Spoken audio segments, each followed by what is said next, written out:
No sábado de manhã, aqui em Petrópolis hoje, a gente vai passar para vocês um pouco da experiência que a gente acumulou desde dezembro até agora, lá no Fernandes Figueira, e é um prazer enorme estar com vocês mais uma vez. Obrigado pelo convite. O que 3 vírus diferentes têm a ver com o que a gente vai falar para vocês aqui hoje a respeito do Zika? Eu tenho aqui o esquema tridimensional de um vírus da dengue, um esquema que ainda não existe tridimensional do vírus da Zika. Ambos fazem parte de uma família de vírus chamada flavivírus.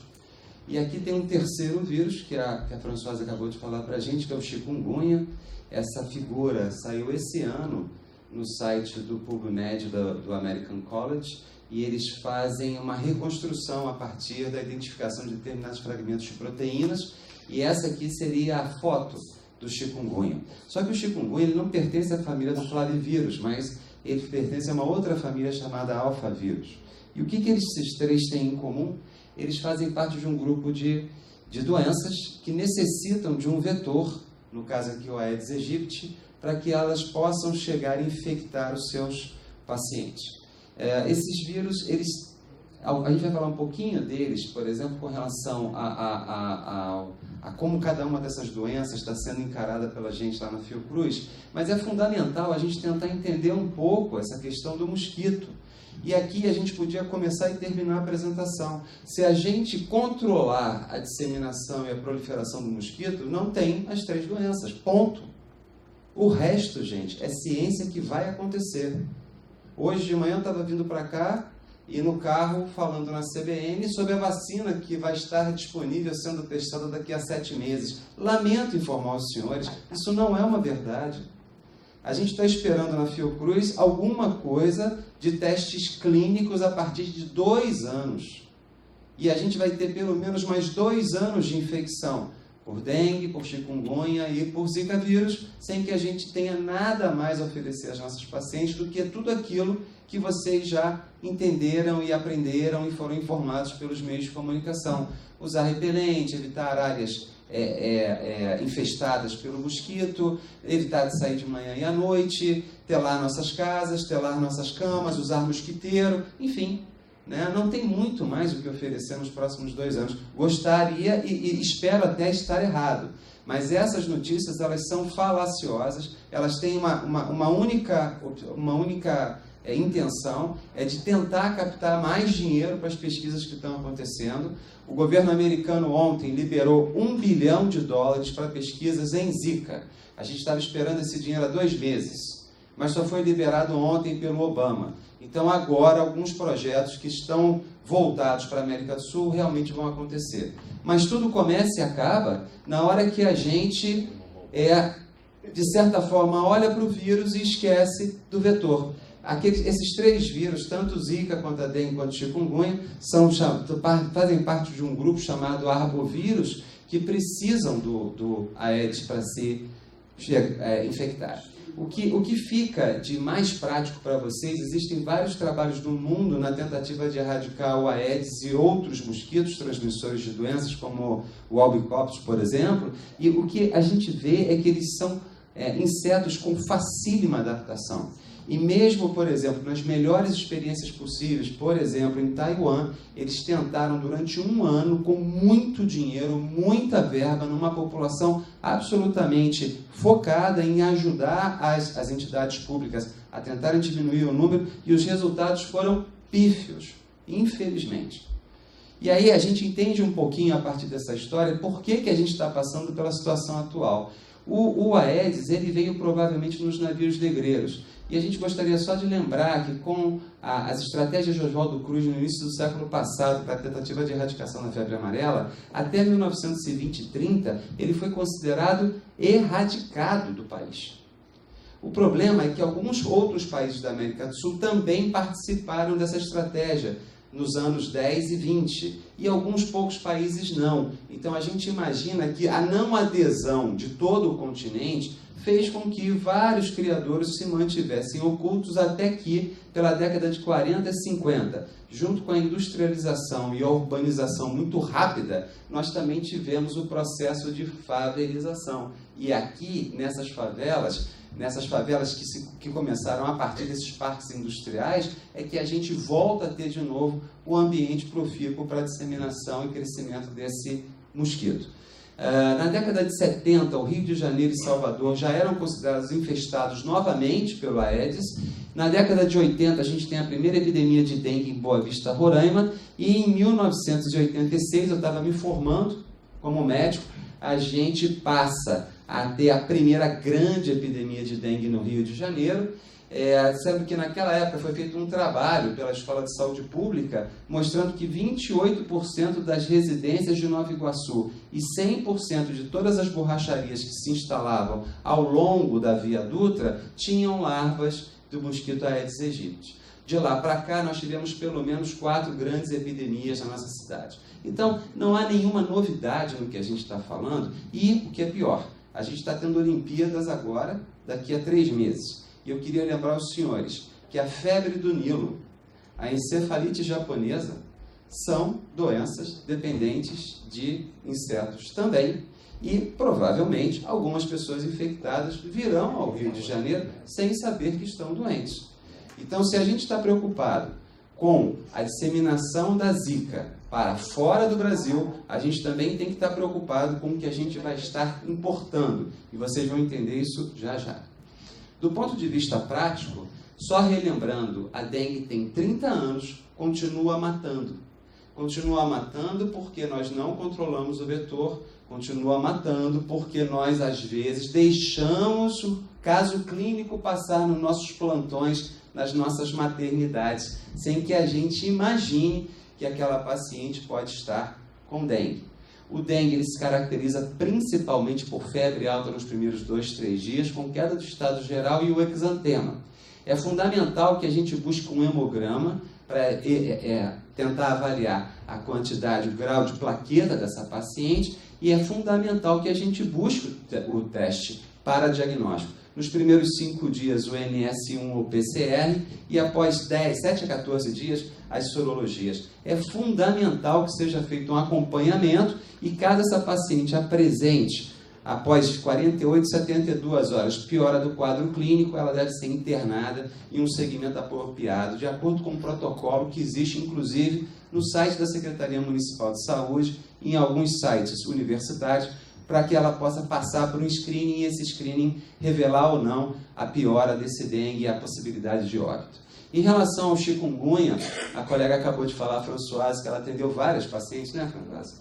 E nós temos, para você ter uma ideia, a gente tem uma colega nossa lá no Fernandes Figueira, que depois de ter chikungunya mês passado, ficou fora 1 semana e meia do hospital, voltou, trabalhou 2 semanas e agora está em casa de novo, foi ao reumatologista lá da Fiocruz, porque ela teve uma piora significativa do quadro.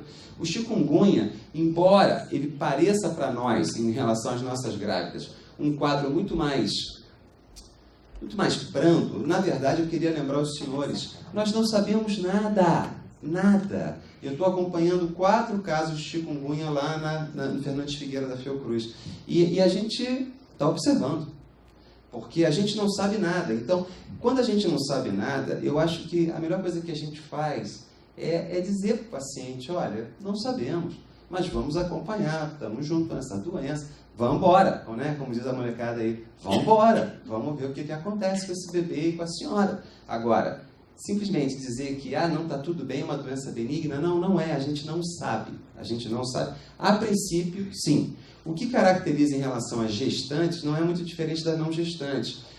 A febre e a artralgia, ela está presente em 80% dos quadros e ela pode se perpetuar por até 6 meses. Uma dessas 4 pacientes que a gente atendeu, a gente teve que tratar nas últimas 4 semanas com corticoide, porque as dores eram absurdas. E ela estava com 34 semanas, então ficou aquela história. Dá o corticoide, faz o parto. Essas dúvidas de vocês são as nossas também.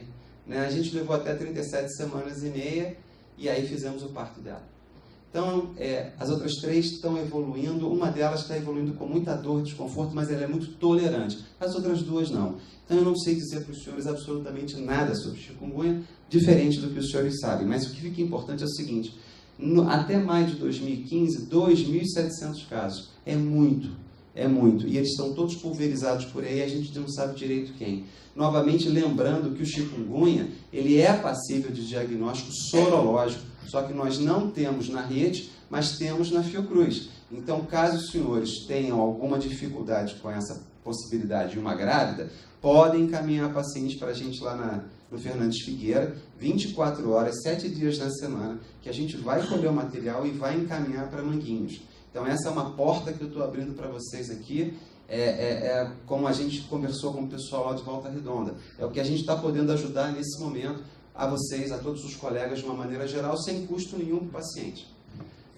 Lembrando o seguinte, existem trabalhos no mundo mostrando que essas epidemias de chikungunya nos países asiáticos e África trouxe um impacto grande na qualidade de vida, mas também trouxe um prejuízo econômico enorme. Então, se não bastasse a preocupação que a gente tem com as gestantes, nós também deveríamos ter uma preocupação enorme, porque isso vai significar um custo social, familiar, emocional e financeiro para as nossas indústrias. Então, o chikungunya não é bom em hipótese alguma. Pode ser um quadro clínico suave, leve, mas quando complica, vai até 6, 8 meses, pode precisar de uma assistência especializada e, com certeza, trará um prejuízo econômico grande para essas populações. E aí, falando do Zika especificamente, eu queria contar só um pouquinho rapidamente a história para vocês, que eu acho muito interessante. Em 1947, a gente tem no Vale de Zika, em Uganda, a identificação de um macaco rhesus febril. E aí estavam colhendo sangue desses macacos para tentar levar esses macacos para a Europa, para usar em pesquisas, e aí se depararam com um vírus novo dessa família, que foi classificada como flavivírus, e levou-se aproximadamente 5 anos para que o primeiro caso em humanos, também em Uganda, fosse identificado. Então, de 47 a 52, a gente tem a passagem, a migração do vírus, teoricamente, do animal para o humano. Esse caso foi diagnosticado e confirmado à época pelos métodos tradicionais que se dispunha em 1952. E aí, nós durante os 20, 30 anos seguintes, houve uma migração desses casos de febre exantemática em direção à África Oriental. E mais 20 anos para que saísse da África Oriental e viesse em direção ao Sudeste Asiático. E o primeiro grande surto, que não foi nem tão grande assim, acontece somente em 2007. Então, olha só, 52, 57 África Oriental, 2007 vai aparecer o primeiro surto num conjunto de pequenas ilhas, 5 pequenas ilhas da Micronésia, que a gente chamava de Ilhas Iap. E aí eu tenho aqui a contaminação de mais ou menos 8.000 pessoas. Aí vocês vão dizer, é muito? Não, não é muito. 5 anos se passaram, Polinésia Francesa, 2013, 2014, a gente tem, aí sim, o primeiro grande surto comprometendo mais ou menos 200.000 pessoas, com 28.000 pessoas suspeitas de infecção. Esse foi realmente o primeiro grande infecção da Zika. E a gente imagina que foi a partir deste surto de 2013 e 14 que a Zika é identificada na Ilha de Páscoa, no Chile, e daqui do Chile, provavelmente, ela entra no Brasil. E ela pode entrar no Brasil sobre 3 momentos distintos. Copa das Confederações, um campeonato de canoagem, canoas da Polinésia, que aconteceu no Ceará, e a própria Copa do Mundo. A gente não sabe muito bem de onde nem quando. Esses festivais que tem aí de música também, né? Sem dúvida. O HIV, né? São as 3 ideias que a gente tem. E como é que ficou a questão da Fiocruz e a gente e a Zika, né? Desde 2012, a doutora Patrícia Brasil, uma infectologista do Instituto Nacional de Infecção da Fiocruz, ela tem uma coorte sobre dengue que ela faz conjuntamente com o pessoal da Califórnia. Então, ela recebe verba, material, troca experiências, enfim.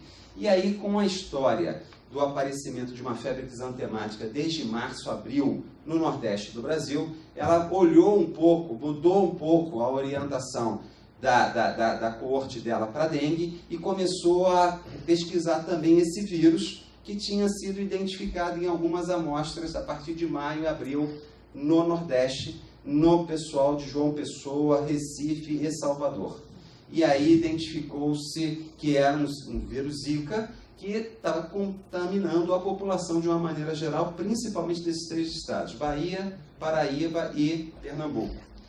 Em dezembro, começaram a aparecer alguns casos de gestantes e ela nos procurou no Fernandes Figueira. Na época, eu chefio até hoje o ambulatório. Agora eu estou coordenando a maternidade, mas a gente tem já há 4 anos um ambulatório de infecção congênita. E aí ela me procurou lá, através de uma colega nossa que é infectologista, que trabalha com a gente em toxoplasmose, dizendo que ela tinha atendido algumas pacientes grávidas com Zika, com diagnóstico de Zika, e ela não sabia o que fazer com essas grávidas. Essas grávidas vinham do estado inteiro para ela. E aí, no dia 14 de dezembro, eu saí das minhas férias e vim atender os 4 primeiros casos, 14 de dezembro. Os 4 primeiros casos de pacientes com Zika lá no nosso hospital, e voltamos de novo no dia 4 de janeiro, e aí...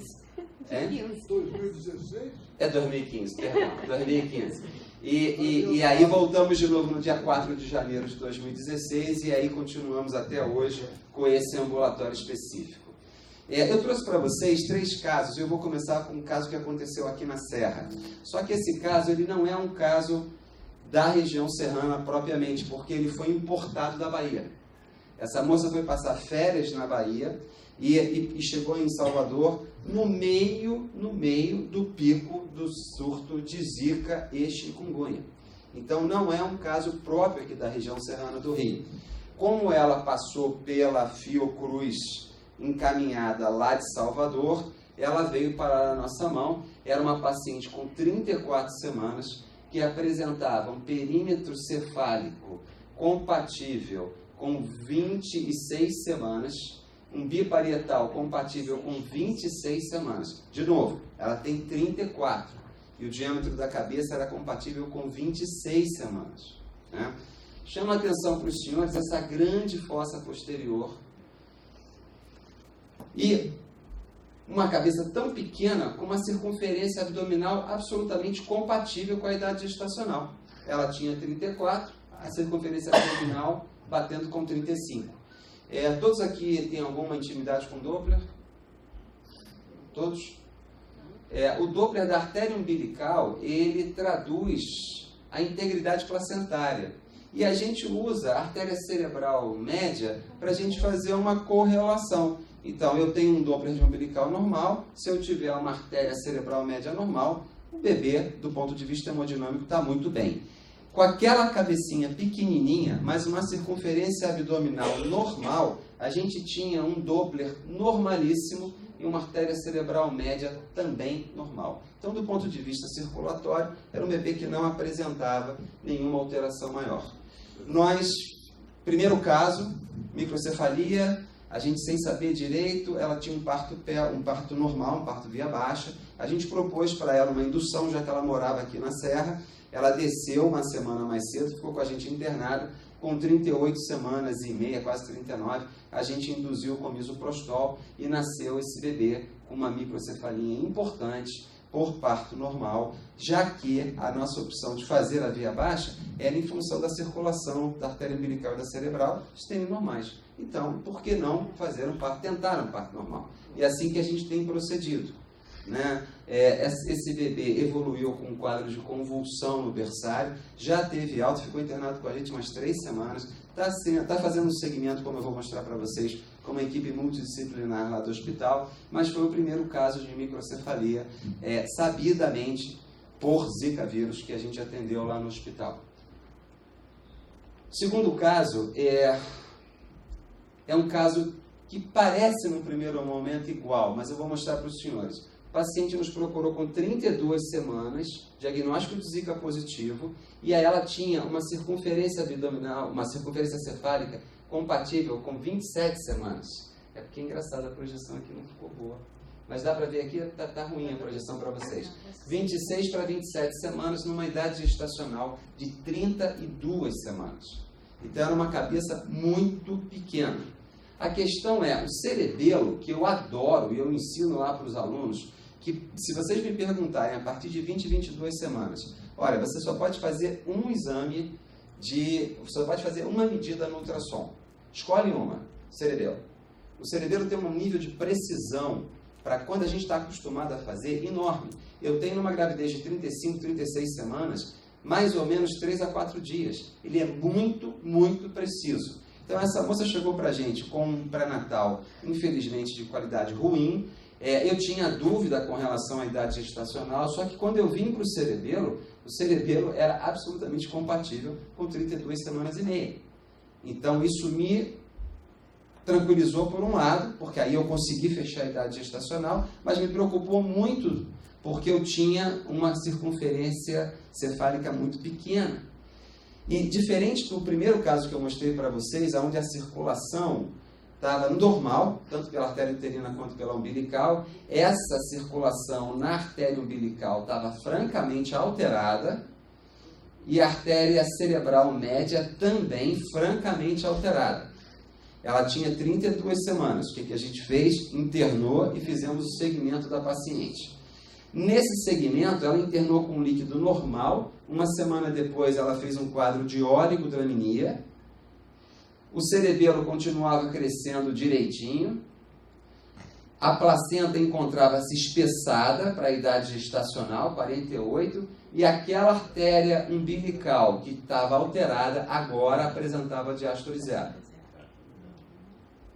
A artéria cerebral média francamente alterada, o bebê taquicárdico batendo a 160, a gente optou por operar. E aí foi feita uma cesariana por sofrimento fetal crônico agudizado, com um bebê apresentando um peso menor que o percentil 3, ou seja, um CIR grave, oligodramia, taquicardia, diástole zero, centralizado, e que apresentou no exame de fundoscopia logo após o nascimento alteração nos 2 globos oculares, nas 2 retinas.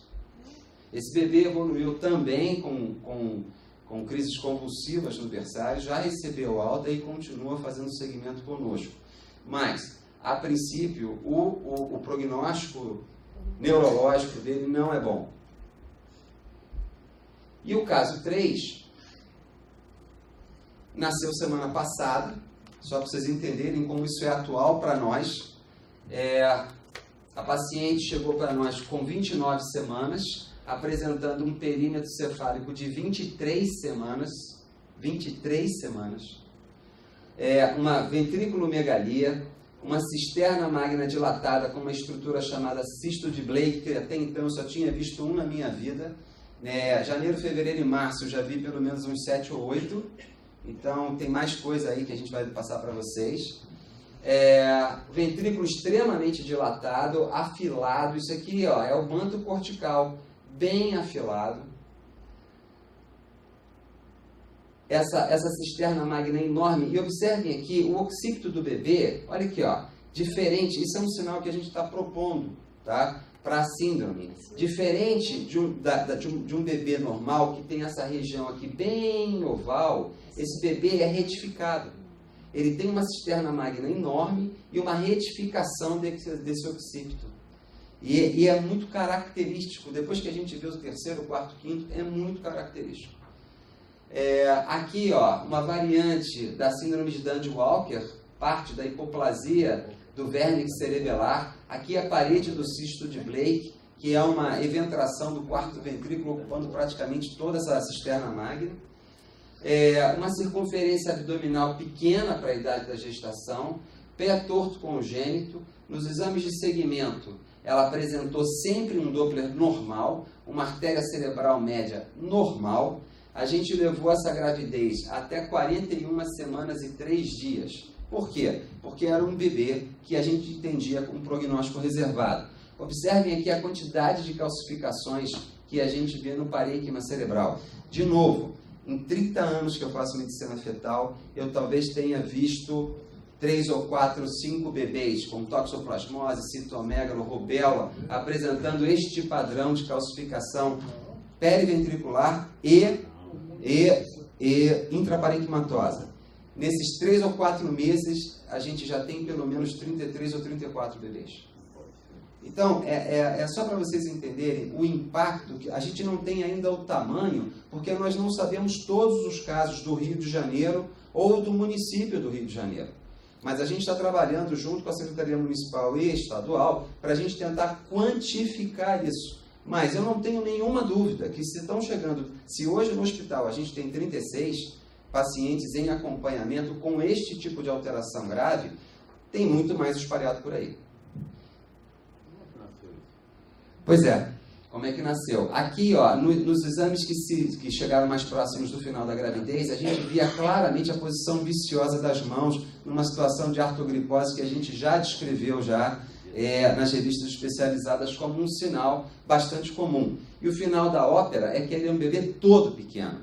Ele tinha biometria compatível com 30 semanas e foi há 41 semanas e 3 dias. Estava pélvico, ela concordou com a gente em tentar um parto induzido, já que ela já tinha um parto normal, só que com 41 semanas e 2 dias ela falou que não queria mais esperar e aí a gente operou. Eu queria só que vocês entendessem o seguinte, no Fernandes Figueira a gente orienta o paciente, mas a gente respeita a decisão do paciente, termo de consentimento, e aí a gente resolve de acordo com o desejo dela e a indicação nossa. Esse bebê nasceu semana passada, como eu disse para vocês, e pesou 1,1 kg, está vivo, mas é horrível, a tomografia dele é horrorosa, é uma coisa assim, enfim, e está lá, artrogripose, pé torto congênito, pequenininho, né? Muito ruim. E aí, a gente foi meio surpreendido, porque nós estávamos com 42 casos lá no hospital e a gente encaminhou esse material para uma colega nossa na Califórnia e o pessoal do New England quis publicar, desde que a gente fizesse a publicação completa com eles, que deve sair agora em julho. Então, o que eu vou mostrar para vocês foram os resultados dos primeiros 42 casos que nós atendemos no Fernandes Figueira, de um total de 88 pacientes que foram rastreadas no INE Fiocruz. Dessas 88, 72 pacientes tiveram um diagnóstico positivo para Zika vírus e 16 foram negativos. Dessas 72, nós atendemos 42 pacientes no hospital, ou seja, 30 não quiseram ir lá no hospital fazer ultrassom com a gente. Dos sintomas, o que chamou a atenção para a gente é que, contrário à experiência das Ilhas Dieppe e da Polinésia Francesa, praticamente a gente não vê febre na nossa população, ou uma febrícula, que raramente ultrapassou 37,5 e 38. E mesmo assim foi muito pontual, durou um dia. A gente praticamente não teve pacientes com febre 2, 3 dias, diferente da dengue. E aí vamos começar a fazer uns paralelos, né? Diferente da dengue. A gente teve artralgia, mas não foi tão importante quanto nos casos que a gente tem visto de chikungunya. Dessas 42 pacientes que fizeram ultrassom conosco, 12 delas apresentaram alguma anormalidade, fosse no ultrassom, fosse no Doppler. E aí eu só queria dizer para vocês, não obrigatoriamente era uma malformação, mas uma coisa que a gente não estava esperando. Então, por exemplo, pico da velocidade na artéria cerebral média máxima acima do esperado para a idade da gravidez. Isso é uma anormalidade, mas isso não tem correlação com malformação. Então, quando a gente conversou com o pessoal lá do New England, eles falaram que não, tinha que ser assim. E aí ficou a questão de anormalidade, sem que a gente pudesse falar em disfunção. O resumo nosso desses casos foram 2 casos de aborto no primeiro trimestre, e eu estou falando aqui das 72 positivas para Zika. 2 mortes intrauterinas, uma com 36 e outra com 38, sendo que esta morte com 36 semanas, na verdade, se deveu a uma tripla circular cervical. Só que, por uma questão de honestidade científica, é uma morte e a gente não está explicando. Então foi colocado como uma morte, mas na verdade se deveu a uma tripla circular que a gente a princípio não está correlacionando com a doença. 5 fetos apresentaram crescimento intraútero restritos, 7 fetos tinham alterações anatômicas importantes, sendo que 4 deles a gente suspeitou de calcificação e desses 4 a gente já confirmou em 3. E 7 deles apresentaram alterações no Doppler ou oligodraminia. O que a gente espera pelo modelo clássico das infecções congênitas virais? A gente espera que a enorme maioria dos bebês gravemente comprometidos sejam sido aqueles que foram infectados no primeiro trimestre, principalmente. No máximo, na primeira metade da gravidez. E o que a gente viu na nossa amostragem foi que eu tinha 4 bebês na primeira metade da gravidez e 8 bebês na segunda metade da gravidez, o que vai contra a bibliografia referente ao citomegalo, ao rubéola e à própria toxoplasmose, de uma maneira geral, né? Aqui foi a descrição dos 12 casos, na época só 5 tinham nascido. Aqui, para vocês verem os casos que infectaram com o Zika, como o perímetro cefálico cresce abaixo do esperado e o peso final do bebê fica abaixo do esperado. E aí eu queria trazer para vocês algumas coisas que a gente aprendeu com esses primeiros 42 casos. A primeira, que existe com certeza, a gente já estava afirmando isso, um mecanismo de lesão direta do vírus sobre as células do sistema nervoso central. A gente sabe que os flavivírus, eles têm um tropismo natural. O próprio dengue, ele tem um tropismo natural com relação ao sistema nervoso central, que são células muito ricas em gordura. E a gente só não tinha provado isso até então. Um trabalho de um colega nosso feito junto com o pessoal lá da UFRJ e do Instituto DOR mostrou através de culturas celulares que isso existe e que quando eu tenho culturas de células neuronais expostas ao Zika vírus, existe um grau de comprometimento e de diferenciação muito importantes que podem ser determinados nas placas e que a gente também imagina com certeza que aconteça no vivo. O segundo é um mecanismo que até então nunca tinha sido descrito, de uma infecção viral causando um problema grave, uma alteração grave na função placentária, levando a uma disfunção no ritmo de crescimento do bebê. E o que a gente propôs, que até então também não tinha sido descrito, é que esses mecanismos pudessem ocorrer simultaneamente em momentos diferentes da gravidez. E é isso que a gente vai mostrar agora com o segmento dos casos que a gente está fazendo. Por quê? Porque eu tenho bebês com alteração do sistema nervoso central e alterações gravíssimas na placenta, levando a CIRs muito graves, mas muito interessante, com um Doppler normal. A maioria deles tem uma função placentária normal, mesmo com placentas que pesam 180, 200 gramas. Eu não consigo explicar isso. Eu não consigo explicar. Eu não consigo explicar como é que um CIR tão grave, chega a 41 semanas, nasce e continua em ar ambiente, vive bem, com um Doppler normal até o momento do parto. E eu não consigo, realmente não consigo. É um mecanismo que nós ainda vamos ter que tentar entender mais e melhor.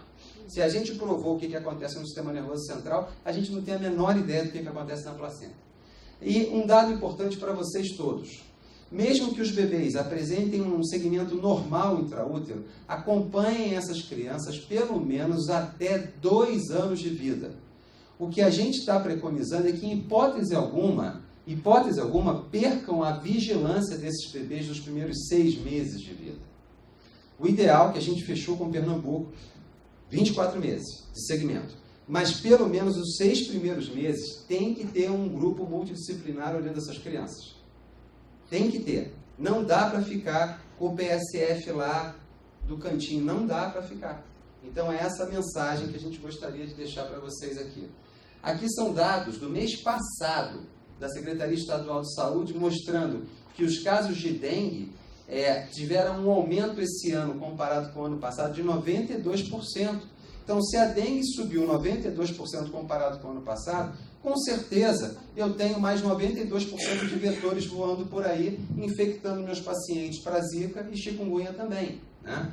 Os casos de chikungunya, que até 11 de abril no estado eram 730, lembram os senhores do início? 2.700? 730 é aqui do estado do Rio, associado a 2 mortes aqui na região serrana. E do caso do Zika vírus, 27.239 casos suspeitos no estado, com um aumento de 10% na última quinzena comparado com o mês anterior. Então, a gente nessa época, no dia 11 de abril, a gente ainda estava na ascendente. O que a gente está esperando é que até o dia 30 de maio, essa curva entre numa descendência. Para acabar, protocolo do Ministério da Saúde, que a gente teve a honra de participar e colaborar, foi feito em 2 tempos, em dezembro e em janeiro, né? O que eu vou apresentar para os senhores aqui é o final da história de janeiro. Qualquer grávida que apresente exantema e outros sintomas suspeitos de zika, vírgula, dengue, vírgula, chikungunya, tem que ter uma coleta de sangue específica, de preferência entre o 3º e o 15º dia, sangue e urina, e material encaminhado a um laboratório de referência, que no Rio de Janeiro é o LACEN, mas vocês também podem mandar essas pacientes diretamente ao Instituto Fernandes Figueira, 24 horas, 7 dias na semana, para colher esse material lá, porque elas vão ser comunicadas posteriormente do resultado. Ficou claro isso? Perfeito. No caso do LACEN, via município, ou vocês encaminham direto para a gente lá no Instituto Fernandes Figueira, 24 horas, 7 dias na semana. A Secretaria aqui de Petrópolis, com certeza, tem um acordo com o LACEN para poder encaminhar essas amostras para o LACEN. A gente só está criando uma segunda via, principalmente se ela for grávida e principalmente se ela estiver no primeiro trimestre. Eu vou mostrar isso para vocês agora. Se ela vier com um resultado positivo pelo PCR, seja no sangue ou na urina, o que a gente está propondo, e aí vocês podem fazer aqui também, a gente está propondo que até que sejam feitos pelo menos quatro exames, pelo menos. Até 14 semanas a gente vai fazer translucência, ducto, osso nasal, sonoembriologia. A gente vai observar esse bebê pela via transvaginal para saber se tem alguma anomalia estrutural já passível de ser visualizada nessa idade. A gente está propondo um exame entre 14 e 24 semanas, de preferência entre 20 e 24 semanas, onde a gente vai fazer o ultrassom morfológico e já fazer um Doppler da artéria umbilical e da cerebral média. Um terceiro exame pode ser praticado entre 25 e 34 semanas, a gente está recomendando ao redor de 30 a 34, para a gente ver o final do ritmo de crescimento desse bebê. E, por favor, não esqueçam, a partir de 35, 36 semanas, pelo menos para a gente avaliar líquido amniótico, posição do feto e a velocidade de crescimento desse bebê. Então, esses 4 ultrassons, nós acreditamos que sejam, junto com o Doppler, uma boa base para a gente fazer o segmento dessas crianças. No caso de malformação diagnosticada ou um distúrbio qualquer de crescimento, tradução suspeita de CIR, a gente está fazendo cariótipo fetal, seja no líquido amniótico ou no sangue do feto, e pesquisa para Zika vírus, seja no sangue ou no líquido amniótico. Vai depender da idade gestacional que ela chega para a gente. Então, a gente tem hoje, por exemplo, de 6 pacientes funcionadas, 5 positivas no líquido amniótico. De 6. Mas essa que não foi positiva foi uma punção tardia, com mais de 33 semanas. Então, nós já fechamos o protocolo. A gente não está funcionando depois de 32. Não está. Só se tiver a malformação grave. Porque aí eu preciso fazer o diagnóstico do cariótipo para dar para a genética, quando a genética for avaliar aquele bebê. E fazer a própria consultoria pós-natal. No caso do bebê, não adianta eu achar que vai ser só meu pediatra que vai avaliar. Eu preciso de um radiologista, por quê? Porque eu preciso de um ultrassom transfontanela. E aí aqui outra lenda urbana. Tem que fazer na primeira semana de vida. Não. A gente estava essa semana fazendo mutirão no hospital, a gente fez transfontanela em bebê com 3 meses. Não é o habitual. O ideal é que os senhores referenciem esses bebês para o transfontanela até 30 dias. Esse é o ideal. O transfontanela normal, ele pode ou não ser seguido de uma tomografia, como propõe o Ministério. Nós acreditamos que na mão de pessoas bem treinadas e que com boa aparelhagem, um transfontanela normal talvez seja suficiente. Mas se houver alguma dúvida ou se o bebê apresentar alguma complicação, a indicação da tomografia é mister. Nós temos a possibilidade lá no Rio de trabalhar junto com 2 clínicas privadas que eles estão fazendo umas ressonâncias para a gente, que talvez trouxessem alguma informação a mais. Não posso dizer para os senhores, mas vou poder dizer daqui a uns 2 meses se vale a pena ou não a gente tentar fazer essas ressonâncias. Do ponto de vista clínico, a equipe de neonatologia e da DIP, da infecção, é fundamental, não só para o suporte nos primeiros dias de vida, como para o tratamento das intercorrências que esses bebês apresentem. A neurologia e genética trabalhando juntos. Doutora Daphne e doutor Juan, lá do hospital, junto com a doutora Tânia. Eles trabalham em equipe, eles fazem uma subequipe. Por quê? Porque os achados da genética precisam de uma confirmação ou não da neurologia. E às vezes a neurologia acha que está vendo coisas e chama a genética. Então, eles estão trabalhando numa parceria muito, muito próxima. Por quê? Porque eu preciso de fechar o exame clínico do bebê e controlar a convulsão, que é a principal complicação que esses bebês, principalmente os microcéfalos, apresentam no pós-natal. A oftalmologia tem sido de grande valia para a gente, doutor André Azim, fazendo fundo de olho de todos esses bebês, e agora chegou um RET scan para a gente, que é uma maneira que a gente tem sofisticada de fotografar o fundo de olho. A otorrino, fazendo desde o teste de emissão otoacústica, que é o teste da orelhinha, passando por testes mais complexos como o BERA e o BERA completo. São exames mais sofisticados se os testes de rastreio sugerem alguma alteração ou se esse bebê tem uma microcefalia. No caso do bebê ter microcefalia ou alterações do sistema nervoso central, não adianta eu querer ficar com os testes mais simples. Eu tenho que partir para os testes mais sofisticados. Anatomia patológica, estudo da placenta e necrópsia quando for necessário. Essa semana induzimos um bebê pélvico, polimalformado, suspeita de zika, com diagnóstico já no líquido amniótico, de uma menina de 15 anos. Não são, infelizmente, só vocês. A gente está recebendo muito adolescente com zika. E isso é um fator mais complicador. Induzimos, nasceu via baixa, mas já nasceu morto. Então, a necrópsia é fundamental. E, por último, a equipe de fisioterapia, serviço social e follow-up dessas crianças. Porque, beleza, nasceu, eu fiz todo o acompanhamento no hospital, dei alta. E aí? Como é que fica aquele segmento até 2 anos que eu falei antes? Então, não adianta a gente querer só fazer pesquisa. A gente não pode esquecer que tem um paciente e que esse paciente merece o nosso respeito e o nosso segmento. Porque até os 2 anos, pelo menos, a gente vai ter uma ideia do impacto que foi essa infecção na economia desse bebê. Por último, a gente tem um mosquito que a gente praticamente erradicou nos anos 20, mas que voltou para assombrar a gente nos últimos 30 anos com a dengue e agora, mais recentemente, com a zika e com a chikungunya. Perguntas eu tenho várias. Aprendemos muito.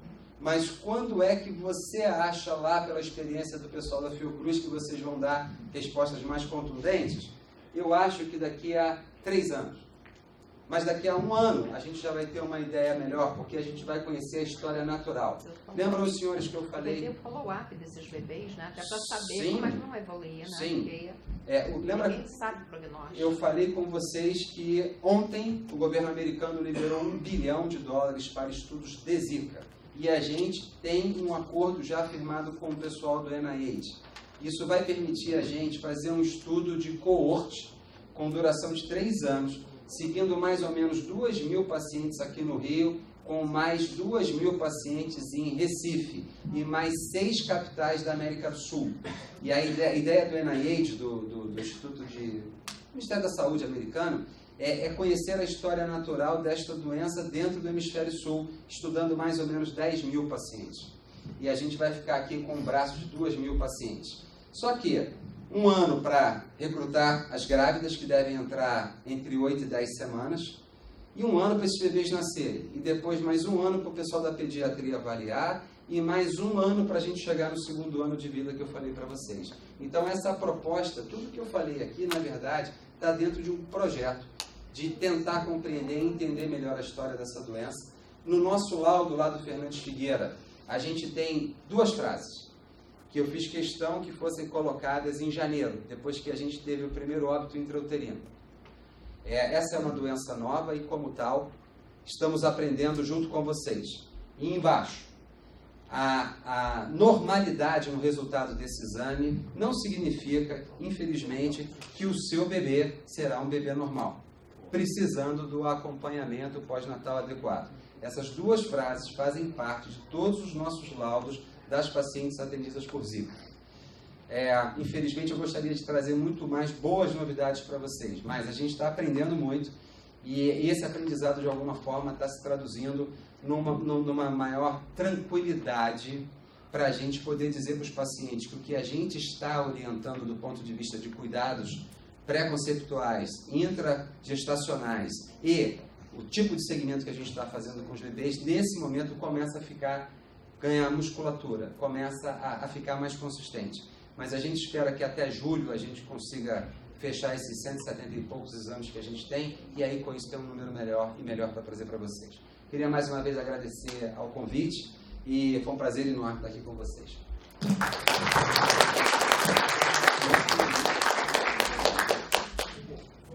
Eu sei que o tempo está um pouquinho adiantado, a gente está um pouquinho atrasado no nosso horário, mas eu acho que é impossível a gente perder essa oportunidade de esclarecer algumas coisas, tirar algumas dúvidas. E eu vou aproveitar que eu estou com o microfone e vou começar comigo mesmo. Estou com muitas perguntas para você. Vou usar minha prerrogativa de estar com o microfone. Nos casos que a gente tem de pacientes com mais de 30 semanas, a gente sabe que, por enquanto, a gente não tem nenhuma informação para dar para esses pacientes. Mas eu tive, por exemplo, um caso de uma paciente com 34 semanas que para mim falou, Françoise, eu quero tirar meu bebê hoje. E eu falei para ela, de jeito nenhum. Eu não tenho informação nenhuma que isso vai ser uma coisa boa para você, mas eu tenho uma informação que isso vai ser ruim. Então eu não vou fazer isso. E eu fiz o Doppler, e o Doppler está normal. Normal. E aí eu vou fazer um outro Doppler, ela está com 36 semanas agora, vou fazer um outro Doppler semana que vem. E mais nada. É isso. Eu tenho que fazer para ela só isso. Só acompanhar com o Doppler. Líquido amniótico. Pede para acompanhar o líquido também. Nós tivemos uma pequena... Eu estou falando isso pelo seguinte, a gente teve 4 casos de oligodramia no terceiro trimestre. Então, assim, o Doppler, para a gente poder fazer o segmento desses bebês, lembrando sempre o seguinte, existe uma... Eu gosto muito de CIR, talvez seja o assunto com pré-eclâmpsia que eu mais estudei na minha vida inteira. E assim, a gente usa a cerebral média em fetos rígidos, sem zika, né? A gente vê o seguinte, que uma alteração da cerebral média depois de 36 semanas de gravidez pode ser o único sinal do início do sofrimento do bebê. Então, o Bhaskar, que é um cara que estuda muito e grandes populações com esse assunto, ele valoriza isso e a gente vê isso lá no hospital também.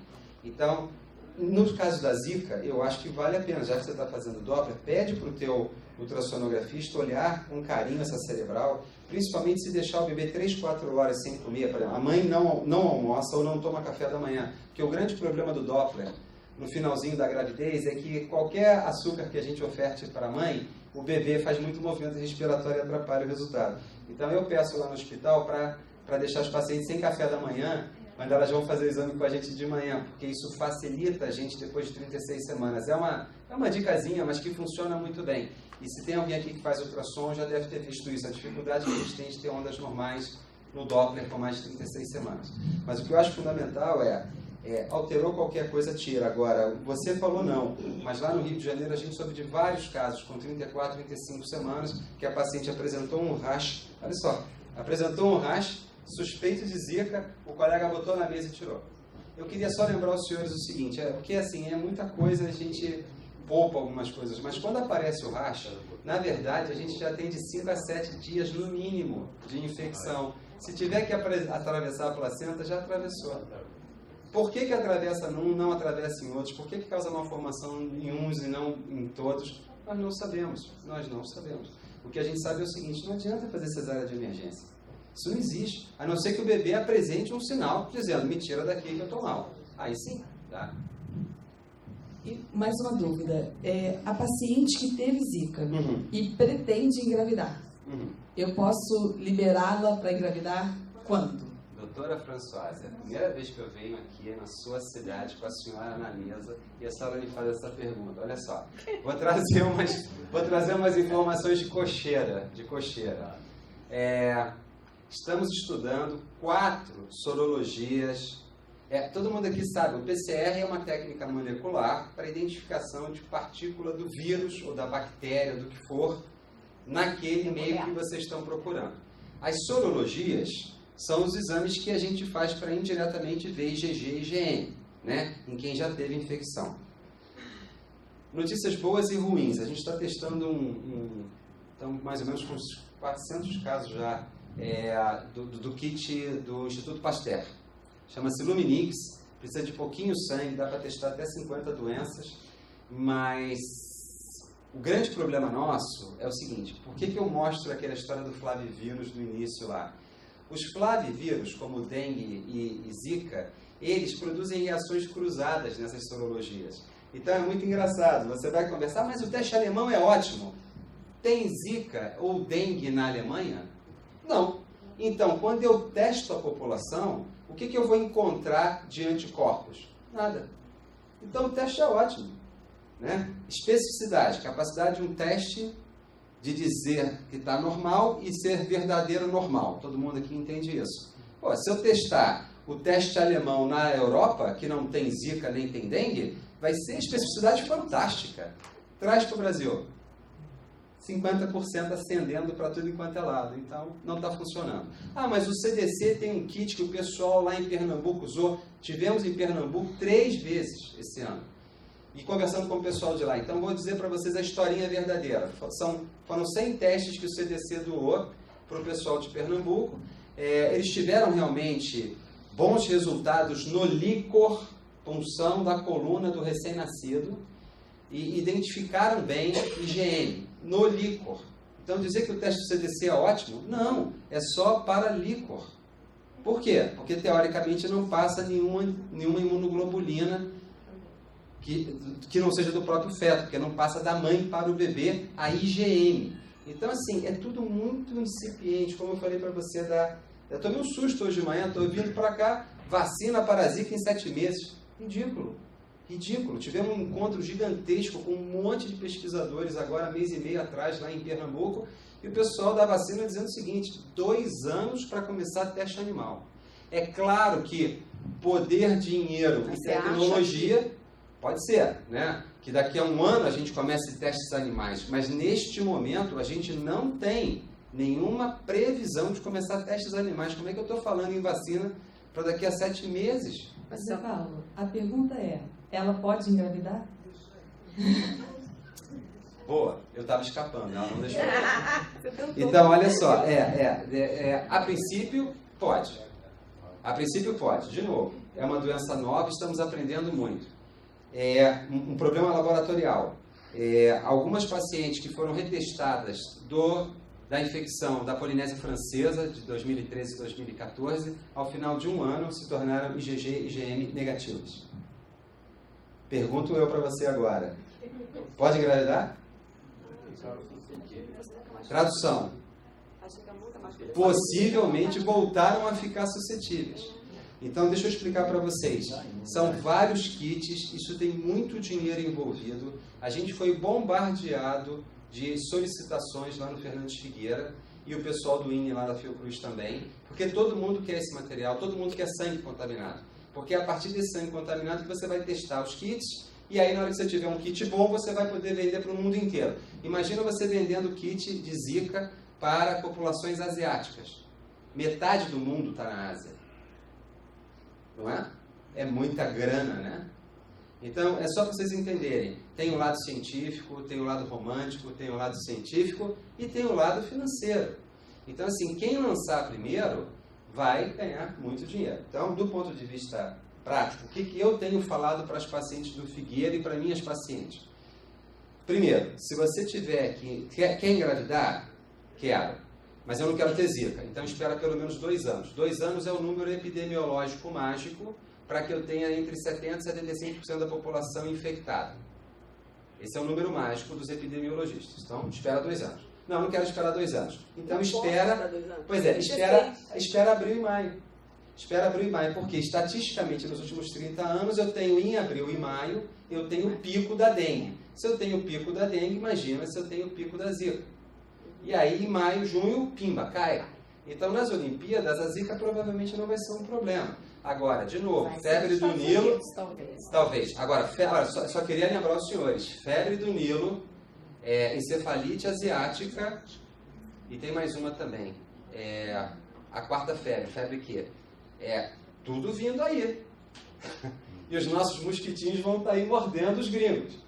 Então, a gente tem que pensar nisso também. Sem falar na H1N1 que já está aí. Já está aí também. Né? Então, por último, o que eu tenho falado? Frente a tudo que nós sabemos hoje, bem científico, né? Bem americano, a senhora, se já teve Zika, confirmado por PCR, a senhora pode engravidar, porque a senhora tem uma proteção natural. Frente a tudo que sabemos hoje. em qualquer momento, assim, daqui a um mês depois. Eles não tem. Se teve zika, se vai ser daqui a 2 meses, ou 3, ou 4. Se teve agora, você pode... Porque assim, o período de janela que a gente fala habitualmente são 60 dias. Os próprios americanos estão falando em 60 dias, baseado em outros modelos virais. Olha só, senhores, baseado em outros modelos virais. Pode ser que mês que vem eu volte aqui para dizer para vocês, apaga tudo que a gente descobriu, né? Mas nesse momento o que a gente tem é isso, quer dizer, a sua paciente pode engravidar 60 dias depois. Lembrando que se o marido viajar, por favor, isso é muito importante. Se o marido viajar para uma área endêmica, ele tem que usar preservativo até o final da gravidez. Não, isso o americano, isso é coisa de americano. Não. Isso é saúde pública. Ponto. Como é que está a distribuição regional no estado do Rio? Porque assim, está muito associado às condições de saneamento básico, a gente sabe disso. Né? Dá um exemplo muito claro. Zona Sul do Rio de Janeiro e Baixada Fluminense. Existe uma distribuição em relação à zika nesse sentido? Ou realmente está disseminado na cidade inteira? A gente pediu para a doutora Ana Bispo, ela é a pessoa lá aqui no Rio de Janeiro que tem essa informação. Ela e o LACEN. Né? O LACEN tem um boletim. A princípio estava bem pulverizado. A princípio. Mas a gente tem um vício, porque assim, algumas secretarias municipais referenciam muito bem. Então, sem citar nomes, alguns lugares mandam para a gente bonitinho. E chega lá e a gente atende. Outras não mandam nunca. Mas não mandam a toxo, não mandam a sífilis, entendeu? Então eu não posso te dizer se tem algum vício, algum viés nessa informação. Mas a princípio está pulverizado. Mas a gente já pediu para a Ana, ela tem esse mapa dos casos do Rio. E aí levantar para a gente por região. Tá bom? Eu quero perguntar uma coisa. Como você fala em que acompanha os casos por 2 anos, qual a experiência de vocês nesse período de 2 anos? O que é que vocês encontraram nos casos? Não, doutor, nós estamos só com 3 meses e meio. A gente vai acompanhar. E como é que foi? Como é que vocês determinaram, então, 2 anos? Se Foi determinado 2 anos para seguir essas crianças. Poderia ser 1, 2, 3. Se vocês só têm 3 meses de experiência nisso, como foi determinado 2 anos? Por quê? Baseado em outros modelos virais. Como a gente não tem uma experiência própria, então o que a gente fez foi pegar os outros modelos virais. A gente acha que, do ponto de vista de desenvolvimento da criança, até 2 anos, provavelmente a gente vai ter a maioria dos sinais ou sintomas resolvidos ou piorando. Esse aqui é o gol. E quando eu falei para vocês, não deixem de ver as crianças em serviços bons até pelo menos 6 meses, é porque a gente imagina que até 6 meses a gente tem ainda a possibilidade de encontrar novos fatos. Se melhorar, qualquer coisa que eu vi no nascimento, ótimo. Mas se ela piorar e eu não estou vendo, ela pode ter um desfecho pior do que o esperado. Outra coisa, pelo que eu vi sua palestra muito boa, eu digo assim, a clínica particular não tem competência para seguir uma paciente com zika, porque, como eu estou vendo, é uma questão multidisciplinar, e mesmo assim, com dificuldade em esclarecimento, a clínica particular é muito difícil, é impossível. O que deve fazer um médico de consultório que tem um caso de zika? Como é que ele deve proceder, certo ou academicamente? Do ponto de vista clínico, foi o que eu mostrei ali. Exantema, via secretaria ou via privada. Tem alguns laboratórios do Rio mandando exames para a Alemanha e para a Espanha e cobrando por isso. Mas se vocês não quiserem, não precisa gastar dinheiro. É só mandar lá no Fernandes Figueira 24 horas, 7 dias na semana, que a gente vai colher o sangue e a urina da sua paciente. A única coisa que a gente está pedindo é para mandarem a paciente segundo, terceiro dia até o 14º dia, porque é onde o PCR tem melhor sensibilidade. Não vai custar nada para ela.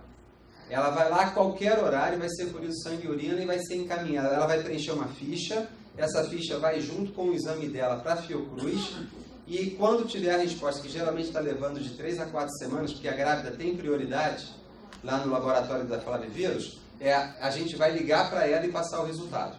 Ou vai pedir para ela ir lá no hospital pegar o resultado. A partir daí, o senhor pode aplicar aquele protocolo que a gente está propondo. Deixa eu te fazer uma pergunta do singular. Como eu moro lá no hospital de Petrópolis, tem pessoas que com sintomas poucos de madrugada. Por quê? Porque de manhã é muito cheio. Eu pergunto a você, lá no seu serviço, que é o... Fernando Figueira. Fernando Figueira, desculpa. Funciona 24 horas. Qual é o índice de pessoas que procuram pela madrugada para fazer esse exame? Muito pouco nenhuma. Porque não é um exame de urgência, o exame leva de 3 a 4 semanas para sair o resultado. Então o pessoal geralmente... Fila, procura. Não tem fila. É só procurar a maternidade, dizendo que teve exantema e vai ser atendida na maternidade como se fosse uma paciente atendida no plantão e vão colher o material, fazer a ficha para poder depois mandar o resultado. Muito obrigado. Parabéns, mestre. Nada. Esse resultado da sorologia vai ser... Esse resultado lá do Fernando Figueira vai para o LACEN também? Não. Ah, não é o LACEN. Não. O LACEN é o Laboratório Central do Estado, do Rio de Janeiro. O nosso vai direto à Fiocruz e a gente também está fazendo, lá no Fernandes Figueira, a gente tem um laboratório de alta complexidade lá dentro. Então, uma parte, o que a gente fez? Durante os 2 primeiros meses, a gente mandava para a Ana Bispo, lá no Flavivírus, e fazia em paralelo. E a gente teve uma correlação de 100%. Agora a gente está, ora mandando para a Ana um material mais complexo, ficando por mais simples para a gente, porque é mais rápido. Eu estou dando... Teve uma moça da região dos Lagos que me procurou semana passada. Eu dei o diagnóstico para ela com 5 dias de positividade. Então não estou dizendo que eu vou fazer isso com todas as pacientes. Mas assim, de 3 a 4 semanas que vem da Fiocruz para 5 dias, porque o problema é a ansiedade que as pacientes ficam, né, gente?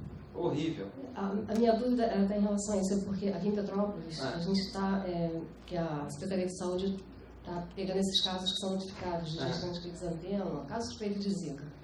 Deve estar em torno de 60 a 70 gestantes até agora. Não tem um caso que veio resultado. A minha dúvida era isso, não é tão rápido. Olha, assim. eu tenho certeza que a Secretaria tem instrumentos para pedir para o LACEN esses resultados, porque, por exemplo, no caso do Flavivírus lá da Fiocruz, as gestantes têm prioridade. Se pegar uma pessoa, por exemplo, supondo que chegue uma moça lá no Figueira de madrugada, eu tive exantema, só está grávida? Não. Provavelmente o pessoal vai colher, porque eu falo, gente, colhe, o que eu quero é a epidemiologia da doença, né? Então, se vai via Figueira ou via Fiocruz, não faz diferença.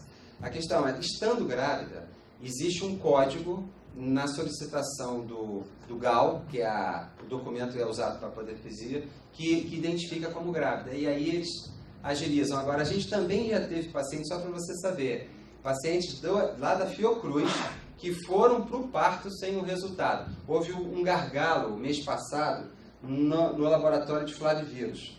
Houve um gargalo, parou durante uma semana porque não tinha insumos. E aí parou uma semana, pronto, juntou a fila.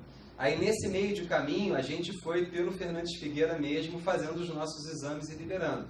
Então assim, infelizmente leva de 3 a 4 semanas o resultado, mas se vocês fizerem uma pressão via secretaria, esse exame vai ser liberado. Tá bom? A prioridade para a gestante que está sendo dada é que só está sendo colhendo para a gestante. Só a gestante que faz. O que eu queria só falar é o seguinte, ficar claro aqui para vocês. Se vocês estiverem com alguma gestante suspeita pelo ultrassom, podem encaminhar. O meu ambulatório funciona toda segunda-feira, às 11 horas da manhã.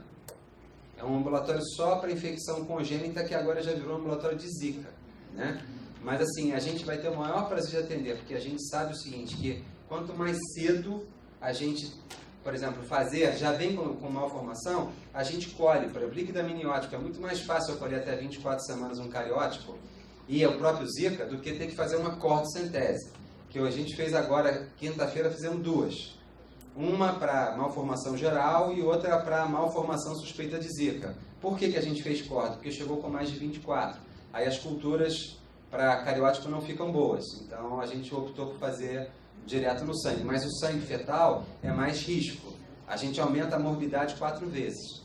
Então, para que eu vou fazer um procedimento mais complexo com maior morbidade se eu posso fazer uma amniocentese? Então, a gente está recebendo porta aberta toda segunda-feira às 11 horas. A única coisa que eu peço é para vocês mandarem uma cópia do laudo dizendo da suspeição da malformação. Na verdade, esse protocolo é só para conhecimento, porque na prática clínica a conduta vai ser sempre a mesma. Você vai sempre ter uma conduta de acompanhamento daquele bebê naquelas... A preocupação nossa, eu entendi. A preocupação nossa, gente, é com o diagnóstico. Porque assim, se eu demoro muito para fazer, por exemplo, se vocês pegarem uma paciente, vamos pegar um caso prático de consultório, chegou uma paciente para vocês, 33 semanas, vocês nunca viram. Olha, doutor, eu tive um exantema semana passada, esse exantema, fiquei toda pintada, não sei mais o que e tal, e eu tô grávida, mas o meu médico não deu bola, mas eu tô vindo aqui. Beleza, se foi semana passada, eu posso escolher sangue e urina. Mas se foi mês passado, e ela levou esse tempo todo para chegar na mão de vocês, ela agora está com 33 semanas. Mas ela quer o diagnóstico. Eu não vou botar uma agulha na barriga dela pela zika. Entenderam isso? Por quê? Porque eu não acho que a gente tem evidência científica ainda. Aí você vai dizer assim, mas tem sim. Você fez 6, teve 5 diagnósticos em cima de malformações. Não tive nenhum óbito ainda, mas vou ter um dia fazendo uma cordocentese. Eu nunca tive para gestão genética, mas já tive alguns para transfusão intrauterina, laser. Então, assim, não é um procedimento isento, inócuo. Então, eu quero dizer para vocês isso, a gente não está fazendo e eu não estou deixando fazer só para zika. A queixa ser zika. Tem que ter uma malformação. Aí a gente agrega. Agora, no caso da paciente ter tido semana passada ou até 15 dias atrás, eu colho o sangue e urina dela, que é risco zero, né? E dou o resultado para vocês em uma semana. É isso que está acontecendo. Por favor. Eu só não queria atrapalhar mais. Residente aqui do Rio de Janeiro, o que a gente tem feito aqui também é a notificação compulsória. Isso. Só que o papel de notificação compulsória, no verso, a gente tem um tópico que é para ser preenchido, que está escrito exames da gestante, só isso. Quais exames seriam importantes a gente anotar nesse papel, no primeiro momento, só para fazer a notificação? Eu estava falando isso outro dia com o pessoal da Epidêmio. Na verdade, a Patrícia Brasil, que eu mostrei para vocês aqui, o grupo todo dela, eles são da epidemiologia, lá da Fiocruz. E é uma visão um pouco diferente da nossa. Eles gostam muito de papel, porque eles não estão no final da ponta. Então, eles fazem uns questionários enormes, gigantescos, cheios de perguntas. O questionário que a gente usa nessa coorte, que já começou lá no hospital, junto com o pessoal de Pernambuco, né, a gente já está fazendo a coorte, já estamos aplicando já. E é um questionário com 111 perguntas. Tem algumas perguntas que, sinceramente, até hoje eu não entendi por quê, mas como a gente está fazendo parte de um estudo multicêntrico, então a gente aplica sem reclamar. Mas o que eu acho assim, o exame que eu gostaria que você colocasse no GAL, você não vai colocar, porque a maioria das pacientes também não tem, que é o diagnóstico de dengue. Que é o grande problema nosso. É saber o seguinte, se essa paciente já teve dengue, então provavelmente é zika ou chikungunya. Mas se eu não tenho a informação da dengue, eu vou ter que testar os 3. Entendeu? E é isso. Agora, com relação à possibilidade, nós temos, nessa estatística que eu mostrei para vocês de 28 pacientes, tem um caso de parvovírus, que não foi fazer exame comigo. Né? Então, assim, teve um caso de parvovirose, que também é um flavivírus. Então, a ideia é que a gente pudesse ter um painel de flavivírus. Esse teste do Pasteur, eu falei dele especificamente porque permite testar por paciente até 50 coisas ao mesmo tempo, talvez seja a solução dos nossos males, porque a gente vai poder testar dengue 1, 2, 3, 4, zika, chikungunya e outras flavoviroses que fazem diagnóstico diferencial. E aí a gente vai poder localizar. Mas nesse momento, a informação que eu precisava, ou que o pessoal do GAL quer, a gente também não dá, porque o teste de dengue para a maioria da nossa população não foi feito. Então, assim, de modo geral, o que eu podia fazer era só descartar as torres mais comuns E já é muito. Porque, olha só, se você pegar um manual, esse manual do protocolo lá de Brasília, você pode entrar no Ministério da Saúde e área da Vigilância, bota assim, manual de zika, ou bota zika no Ministério da Saúde que vai aparecer. Foi esse documento que saiu no dia 26, 27 de janeiro. Né? Tecnicamente, a gente tem que descartar o que a gente chamou lá de S-torch. Tecnicamente. Tá? Mas olha só, qual é a obrigação que você tem de pedir exame aqui em Petrópolis? Quais são os exames que você pede obrigatoriamente aqui em Petrópolis? Tóxon, Bela, Não, vela não. Entendeu? VDRL, HIV e hepatite. Né? Pois é, a nossa também. Né? Mas cadê o citomegalo, que é diagnóstico diferencial? Eu estou falando isso porque no protocolo, não estou te falando, entendeu? Porque no protocolo, sim, que é o S-TORCH, que a gente chamou lá em Brasília para ficar mais fácil. Fora que ainda tem um percentual grande de paciente com sífilis interrogado, né? Então, na verdade, eu queria muito citomegalo, eu queria muito herpes. Não tem. E não faz parte da rotina. Como é que a gente vai botar isso agora na rotina? Mas também eu quero dengue e não tenho, entendeu? Então, bota o que você tiver. Só mais uma, gente. Uma paciente minha, ela engravidou e falou, estou indo para fora. Perfeito. Vou ficar a gravidez até lá. O marido dela está aqui. Pelo que eu entendi, quando ele for lá, ele tem que transar com ela no camisinha. Isso. É isso aí. Isso. Outra coisa, a não ser Flórida, que a qualquer momento chega lá, qual seria o lugar ideal para ela gestar? Vamos para um país bem frio, por exemplo, ir lá para o Canadá, olha só, eu pessoalmente eu acho que Miami pode ser só nessa estação, porque ano que vem vai ter, né? Por causa do mosquito. Eu acho que os países frios, onde só tem uma baixa prevalência do mosquito, que protege não ter mosquito. A gente termina onde a gente começou, né? Se não tem mosquito, não tem doença. Se não tivesse mosquito, a gente não estava aqui hoje, né? Então, eu acho que se o senhor pegar a faixa temperada, o senhor naturalmente está protegido. É isso. Queridos, foi maravilhoso. Queria agradecer demais. Foi um prazer e foi muito esclarecedor. Eu acho que foi importante para todo mundo essa palestra. Nós vamos fazer nosso intervalo breve. Terá que ser bem breve, porque a gente está muito atrasado. E a gente volta em mais uma vez, olha, se vocês precisarem, a gente está às ordens lá, viu? Isso que a gente falou aqui é real, tá bom?